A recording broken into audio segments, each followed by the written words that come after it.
नमस्कार मित्रांनो, मी स्वाती तोरसेकर एशा पृथ्वीमध्ये तुमचं स्वागत करते. एप्स्टीन फाईलचा बराच दिंडोरा पिटण्यात आलेला होता आणि आपल्याला सांगितलं जात होतं की या एप्स्टीन फाईल्समुळे ट्रम्पच मुळी वादाच्या भोवऱ्यामध्ये येणार आहे. म्हणजे निवडणूक प्रचाराच्या वेळेला मी एप्स्टीन फाईल्सचे सगळे तपशील उघड करीन असं आश्वासन कोणी दिलं होतं? ट्रम्पने दिलं होतं. आणि मग निवडून आल्यानंतर ही अपेक्षा होती की एप्स्टीन फाईल्समुळे त्यांचे राजकीय विरोधक डेमोक्रॅट्स अडचणीत येतील. पण प्रत्यक्षामध्ये प्रचार असा त्याच्यानंतर सुरू झाला की जणू काही ट्रम्पच कसे अडचणीत येणार आहेत, ते संकटात पडलेले आहेत. आणि ट्रम्प आणि एप्स्टीन यांची कशी मैत्री होती, त्यांच्या पत्नी मेलानिया ह्या एप्स्टीन सोबत कशा काम करत होत्या, एप्स्टीनच्या कुठल्या बेटावरती जाताना वगैरे अनेक त्याचे व्हिडिओ म्हणा, फोटो म्हणा, अनेक गोष्टी बाहेर आल्या. त्या एप्स्टीन फाईल प्रकारामधून Trump is a compromised president and he may take decisions when under pressure. अशा पद्धतीचं वातावरण तयार झालेलं आहे. त्याला ट्रम्पनी कधीच भीक घातली नाही. मी कधी बघितलं नाही की त्यांनी काही त्याच्यावरती वाच्यता केलेली आहे म्हणून. आणि मग अशा तऱ्हेने ट्रम्पच्या बाबतीमध्ये हे कुठल्याही गोष्टी ज्या काही उघडकीला आल्या त्याचे कोणीही पुरावे सादर केले नाहीत किंवा काही झालं नाही. पण एप्स्टीन फाईल्स हा मोठा एक वादाचा मुद्दा झाला. मला वाटतं पॅम बॉन्डी ह्यांनी सुद्धा आश्वासन दिलं होतं त्या सगळ्या फाईल्स कशा माझ्या टेबलवर आहेत. मग नंतर काही महिन्यांनी त्या म्हणाल्या, "नाही, नाही, माझ्याकडे आहेत त्या काही फाईल्सच नाहीयेत. खऱ्या फाईल्स न्यूयॉर्कमध्ये आहेत" म्हणून. मग न्यूयॉर्कमध्ये ज्या अधिकाऱ्याच्याकडे त्या फाईल्स होत्या, तो त्या फाईल्स यांना द्यायला तयार नव्हता. मग त्या पॅम बॉन्डीपर्यंत येण्यासाठी भरपूर वेळ गेला आणि मग पॅम बॉन्डीने सांगितलं, "नाही, नाही, मी त्या सगळ्या बघते आहे." त्याच्यानंतर त्या हळू रिलीज करत जाऊ म्हणून. तशा त्या रिलीज करायच्या आणि त्याप्रमाणे काही फाईल्स ह्या त्यांनी रिलीज करत आणल्या सुद्धा. त्याच दरम्यान भारतामध्ये सुद्धा एक वादळ उठलेलं होतं, की मोदी सरकारमध्ये सुद्धा असे काही मंत्री आहेत, की जे एप्स्टीन फाईल्सच्या वादंगाच्या भोवऱ्यात सापडलेले आहेत. आणि खास करून त्याच्यामध्ये पेट्रोलियम मिनिस्टर हरदीप सिंग पुरी यांचं नाव घेतलं जात होतं. काही जण तर अश्लाघ्यपणे मोदींचंही नाव घेत होते स्वतः. म्हणजे कमरेखाली वार किती करावेत माणसांनी त्याला काही गणनाच नाहीये. असो, मग त्या सगळ्याची वाट लागली. हरदीप सिंग पुरींनी म्हणे 4,000हून अधिक ईमेल एप्स्टीनला पाठवल्या वगैरे. अनेक त्यांच्यावरती काय काय आरोप केले गेले. ते पेट्रोलियम मिनिस्टर होते हे महत्वाचं होतं माझ्या दृष्टिकोनातून. कारण पेट्रोलियम हा विषय जो आहे तो कोणाला टाचत होता? तो अमेरिकेला आणि पाश्चात्यांना टाचत होता. भारताने रशियाकडून पेट्रोल घेऊ नये म्हणून दबाव येत होता. यापूर्वीची कथा तुम्हाला आठवते का? लिबिया मला if I am not mistaken Saddam हुसेनच्या काळामध्ये ऑइल डील म्हणून जे चाललेलं होतं आणि त्याच्यामध्ये कसे गैरव्यवहार केले गेले, ह्याचे गौप्यस्फोट करण्यात आले. हे गौप्यस्फोट कधी केले? त्यावेळेला म्हणजे तत्कालीन जेव्हा हे सगळे व्यवहार जे झाले, फूड फॉर ऑइल डील अशा ह्याच्यातले, त्याच्यामध्ये नटवर सिंग यांचं नाव ठेवण्यात आलं आणि नटवर सिंग हे परराष्ट्र मंत्री होते जे एक त्यांच्या दृष्टीने एक वेगळी धोरण, परराष्ट्र धोरण राबवण्याचा प्रयत्न करत होते जे पाश्चात्यांना रुचत नव्हतं. मग त्याच्यामध्ये नटवर सिंग यांचं नाव फक्त काढण्यात आलं. आणखी एक एका देशाचे मिनिस्टर होते. दोघांनाही रिझाइन करावं लागलं. नटवर सिंग यांनी सुद्धा नामुष्की टाळण्यासाठी म्हणून राजीनामा दिला तेव्हा ते बाजूला झाले. हरदीप सिंग पुरींच्या बाबतीत सुद्धा हीच अपेक्षा होती. कारण त्यांचं जे पेट्रोलियम धोरण आहे ते त्या पाश्चात्यांना आवडत नव्हतं. तेव्हा अशा पद्धतीत एखाद्याला टार्गेट करण्याचे सगळे प्रकार आता सुद्धा तुम्ही बघत असाल. मंत्रिमंडळामध्ये जे फेरबदल होणार आहे त्याच्यामध्ये हरदीप सिंग पुरींचं नाव सुद्धा तुम्ही ऐकता. पण हरदीप सिंग पुरींचं नाव कशासाठी? त्यांनी तर भारताचे जे काही 6-7 ऑइल आणि गॅसचे सोर्सेस होते, ती यादी पूर्णपणे वाढवून जवळ-जवळ 24 ते 27 पर्यंत आज वाढवलेली आहे. आणि अतिशय उत्तम रीतीने हे खातं सांभाळलेलं आहे. पण ते कोणाला रुचत नसलं, की हे असे अपप्रचाराचे प्रश्न येतात. ट्रम्पच्या बाबतीत सुद्धा हेच आहे का? हा प्रश्न विचारला जात होता. आणि मग वावड्या उठत होता, की हे एप्स्टीन फाइल्स काय ना पॅन बॉन्डीकडे आहे, ना त्याच्या सक्सेसरकडे आहे किंवा आणि कोणाकडे ते अमेरिकेतून काही बाहेर पडणं शक्य नाही. कारण या फाइल्सची कॉपी ही इस्रायलच्या नेतान्याहूंकडे आहे. मुळातच एप्स्टीन हा कसा इस्रायलचा हेर होता आणि इस्रायलनी हे सगळं मटेरियल कशाला कॅप्चर केलं तर जगभरामध्ये जे महत्वाच्या निर्णय घेणाऱ्या व्यक्ती होत्या, त्यांचा दबाव टाकण्यासाठी म्हणून त्यांना आधी उपकृत करायचं आणि मग त्यांच्या या फाईल्सचा वापर करून त्यांच्याकडून आपल्याला हवे असलेले निर्णय घेऊन टाकायचे. ह्यासाठी म्हणून इस्रायलनी केलेलं हे कटकारस्थान होतं, असं आपल्याला सांगितलं गेलं होतं. आणि जेव्हा ट्रम्पनी अ, इराणवरती हल्ला केला, तेव्हा हाच आरोप झाला, की एप्स्टीन फाईलच्या दबावाखाली ट्रम्पनी हे निर्णय घेतलेले आहेत. त्यांनी लॉजिक वापरलं नाही, कारण लॉजिकमध्ये तो हल्ला खरा बसतच नव्हता. एकदा तुमचं सुरू झालं, की बाकी सगळी कारणं हात जोडून पुढे उभी असतात. पण प्रत्यक्ष काही पुरावा असतो का? तर तो नसतो. ते तर्कट असतं. आणि हे तर्कट कसं आहे, हे आज इराण मामल्यामध्ये पूर्णपणे उघड झालेलं आहे. हे काय उघड झालेलं आहे, की एप्स्टीनचा असा दबाव असता, तर ट्रम्प मुळात अशा पद्धतीने त्यांनी युद्धामध्ये घुडचुका केल्या नसत्या आणि आज इस्रायलला धाब्यावर बसवून ते अग्रीमेंट सुद्धा केलेलं नसतं. मला पटेल. कारण आज इस्रायल बऱ्यापैकी चिडचिडाट करतो आहे.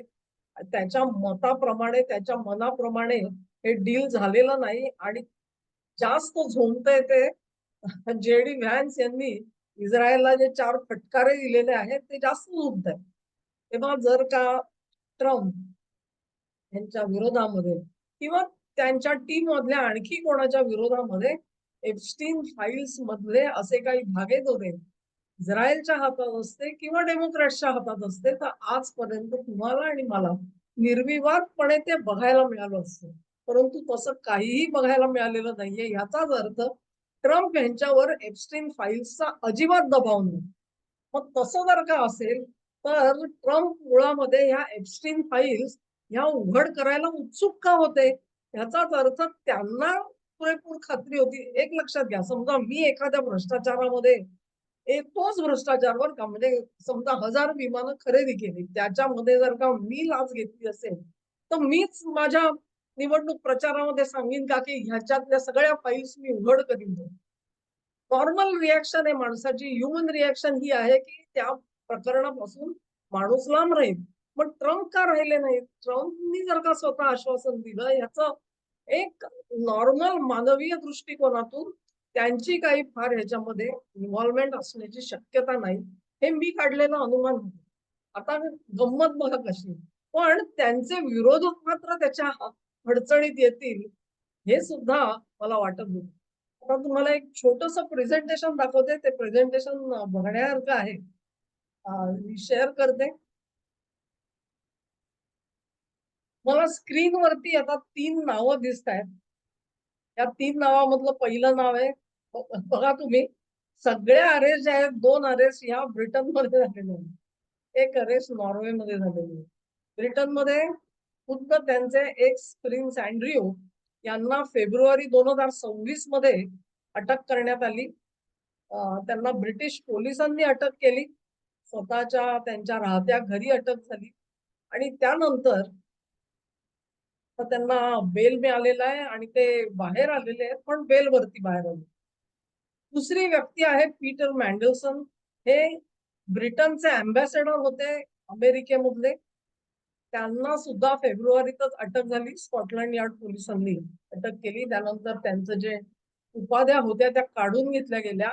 हे British prime minister Gordon Brown जेव्हा सत्तेत होते, तेव्हा हे अँबॅसेडर होते. आणि चार्जेस कसले ठेवले गेले तर एस्पिओनेजचे चार्जेस ठेवले. तिसरी जी अटक झाली ती नॉर्वेमध्ये झाली. Former prime minister of Norway Thorbjorn Jagland हे क्रिमिनल चार्जेस वरती अटक करण्यात आली. ही तिन्ही अरेस्ट ज्या आहेत या एप्स्टीन फाईल्समुळे झाल्या आणि त्या अमेरिकेच्या बाहेर झाल्या हे महत्वाचं आहे. शेअरिंग स्टॉप करते. Let us come back to this. असं म्हटलं जातं की G7 बैठकीमध्ये ट्रम्प आणि कियर स्टारमर यांची एक गुप्त बैठक झाली आणि त्याच्यामध्ये ट्रम्प यांनी स्टारमर यांना काही कागदपत्र दाखवली आणि त्यांना सांगितलं की you better resign and get out. त्यानंतर परतल्यानंतर स्टारमर बाजूला झालेले आहेत हे आपल्या लक्षात येईल. तेव्हा एप्स्टीन फाईल्सचा धाक, दरारा, दबाव हा ट्रम्प वरती नव्हता, तर ट्रम्प एप्स्टीन फाईल्सचा वापर करत होते असं आज आपण कदाचित म्हणू शकतो. आणि तुम्ही म्हणाल ब्रिटन का? तर मी ट्रम्प आणि ब्रिटन यांचं जे क्लासिक भांडण आहे त्याच्यावरती काही व्हिडिओ केलेले आहेत. ज्यांनी बघितले नसेल त्यांनी पुन्हा एकदा बघा. माझी एकच विनंती आहे सगळ्यांना, खरं म्हणजे तुम्ही व्हिडिओ जो आहे ना ते सगळे बघत जा, कारण त्याच्यामध्ये कुठेतरी एक सुसूत्रता असते आणि ते सूत्र मला पुन्हा पुन्हा रिपीट करता येत नाही. त्यामुळे प्रत्येक व्हिडिओ तुम्ही बघावा अशी माझी इच्छा आहे. कुठे ना कुठेतरी मी काहीतरी वेगळं देण्याचा प्रयत्न करते, त्यामुळे तुमचा वेळ वाया गेला असं तुम्हाला वाटणार नाही. असो. तर याच्यामध्ये तुम्हाला दिसेल की त्या ज्या क्लासिक भांडणामध्ये आग कुठे लागलेली आहे तर ती ब्रिटनमध्ये लागलेली. कियर स्टारमरनं सुद्धा सत्तेवरून बाजूला करण्यात आलेलं आहे. आता याच्यानंतर मिडटर्म इलेक्शन्सच्या मुहूर्तावरती अमेरिकेमधल्या अरेस्ट ज्या आहेत त्या झाल्या तर मला बिलकुल नवल वाटणार नाही. बिलकुल नवल वाटणार नाही. आणि त्याच्यामध्ये फार मोठी मोठी नावं आतापर्यंत चौकशीसाठी बिल क्लिंटन आणि हिलरी क्लिंटन गेलेले आहेत. ओबामांची चौकशी झाली का नाही माहिती नाही, परंतु नावं मात्र सगळी येत आहेत. माझा त्याच्यावरती मी विश्वास ठेवत नाही जोपर्यंत कायदेशीररित्या त्यांच्यावरती खटला भरला जात नाही. आणि खटला भरायचा म्हणजे तो टिकावा पण लागतो प्रथमदर्शनी. असा प्रथमदर्शनी पुरावा जोपर्यंत ट्रम्प सरकार कोर्टाकडे सादर करत नाही तोपर्यंत कुणाच्याही बाबतीत काहीही आरोप करणं ही अवघड गोष्ट असते. जरी ट्रम्पचे विरोधक त्यांच्यावरती अशी बरसात करत असतात असल्या आरोपांची, तरी देखील आपल्याला तशी करता येणार नाही त्यांच्या विरोधकांवरती. पण या एप्स्टीन फाईल्सचा जो दबाव आहे, दबदबा जो आहे तो कुठल्या दिशेने चाललेला आहे तुम्हाला कळलं पाहिजे.